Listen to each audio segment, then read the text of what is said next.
And Vogt said what I loved the most is it started with more balls and strikes and how he settled and got into a rhythm. The most by a Guardians pitcher since 2019.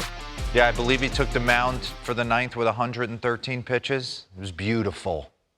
He was dominant the whole game, no stress. Let him go. Let him go. I thought he was going to leave him in even to finish it. I was like, if he gets in the 130s, this is going to, like, people's brains are going to explode in the analytics department. How dare we let a guy go that deep? He was cruising. He's a monster, by the way. Let's get into it. Front end, we're going to dive in on what's made him effective this year. Nays dove in on the pitch usage, what he does against righties as opposed to lefties.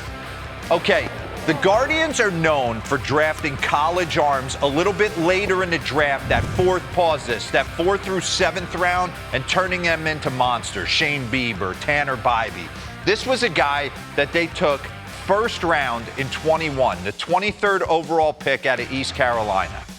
And he's a beast when he gets on the mound. And when he's right, he's one of the most dominant pitchers in the game. Okay, Gavin Williams, MLB ranked since June. Top 10 pitcher in the game since June. ERA, he's 7th. Innings, he's 6th. Opponent average 3rd on down the line. What makes him so effective? Bully fastball, great extension. Okay, take a look at this. Starters to rank in 80th percentile or higher in fastball velo and extension this season. You got the big Miz up in Milwaukee, Jack Leiter. Fastball velo through the roof and gets out there. He was in studio, did an amazing job of walking through his mechanics. Spencer Schwellenbach, one of the most underrated arms. He's down with the fractured elbow. He'll be back and be a force for the Atlanta Braves. And then you got Gavin Williams. So when you're getting in the box, if you can get behind me, let's get into these low homes real quick. He's on the third base side of the mound. Kind of a little bit of short arm, kind of a Corey Kluber short arm. He's not giving you a lot to look at. He's kind of getting it up tight and driving it downhill. Big-bodied guy. The guy I comp him to that I was able to face, in my career was Josh Johnson. I played with him in Toronto at the end of my career in 2013. When Josh was right and you walked into Joe Robbie playing the Marlins, 6'6", 6'7", driving downhill two-seamers and nasty sliders. It was tough to get a barrel on it. The ball was exploding and it was heavy. Okay, how did he attack the left-handers in the lineup? He got a ton of ground ball outs, 13 ground ball outs. Bring up the pitch usage versus the left-handed hitters yesterday before we dive in. Look at the curve, look at the cutter.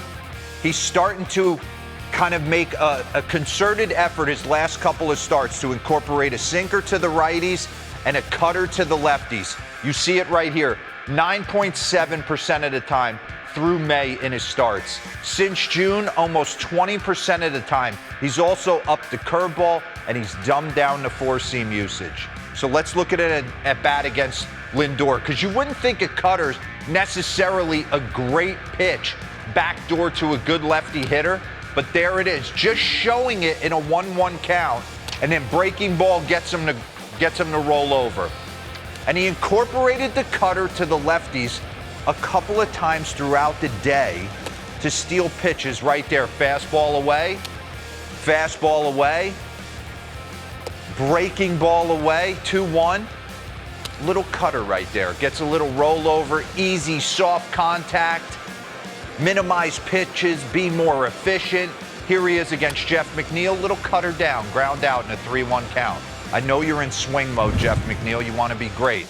Pause that. So against the lefties, incorporating the cutter. Against the righties, more of a sinker. Bring up this board. Gavin Williams pitch usage versus righties. Look at this sinker through May, 2.1%. Since June, 13%, but bring it down here. Yesterday, 32, almost 31, 32% of the time, he was starting to throw this sinker. Okay? Yeah, his best two starts, Nays is in my ear, his best two starts are when he uses his sinker about 30% of the time. So Pete Alonso comes up to the dish, and it's mano-y-mano. He eventually gets him into a full count here, or 3-1 count. Pete's on everything. Nice spit right there, 1-2 into a 2-2, and he jams him with a 2-2. Run that back for me real quick. beats him with a two-seamer in on his hands, jammed right back to the pitcher. And then he'd eventually come up in the 6th inning again, and he attacked him very similarly. Little breaking ball in the middle of the zone that Pete was on. Again, another one. Now let's get hard. Boom, slider down and away, elevated heater, and then let's go sinker in eventually right here, top of the zone. Give me the ground out to third base. Sinker down in the 6th, 0-1. Breaking ball, 1-1. Sinker again that Pete doesn't want to swing at. Breaking ball away, and now give me in off the plate right here. I need the grounder to third. Throw it again. Pete's battling in this moment. There it is. In off the plate, and he was able to use the cutter and the sinker effectively the entire game. One more to Alvarez right here, jammed the shortstop.